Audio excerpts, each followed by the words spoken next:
அன்பர்களே, சிம்மம் லக்கினத்திலே பிறந்தவர் ஜாதகத்திலே அந்த லக்கினத்திற்கு 4ஆம் இடம் விருச்சிகம். அந்த விருச்சிகத்திற்கு அதிபதி செவ்வாய் பகவான்.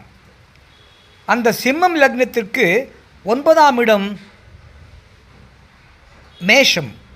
அந்த மேஷத்திற்கு அதிபதியும் செவ்வாய் பகவானே. ஆகவே சிம்மம் லக்னத்திலே பிறந்தவர் ஜாதகத்திலே லக்னத்திற்கு 4ஆம் இடத்திலே விருச்சிகத்திலே செவ்வாய் இருந்தாலும் அல்லது லக்னத்திற்கு 9ஆம் இடத்திலே மேஷத்திலே செவ்வாய் பகவான் இருந்தாலும் அந்த ஜாதகருக்கு சுகம், சொத்து, கல்வி, பாக்கியம், தந்தை சிறப்பு, செல்வம், வெளிநாட்டு யோகம் மற்றும் தந்தை வழி சொத்து ஆகியவை கிடைக்கும் என்று ஜோதிட சாஸ்திரம் சொல்கின்றது. அறிவீர்களாக. நன்றி, வணக்கம், வாழ்க வளமுடன்.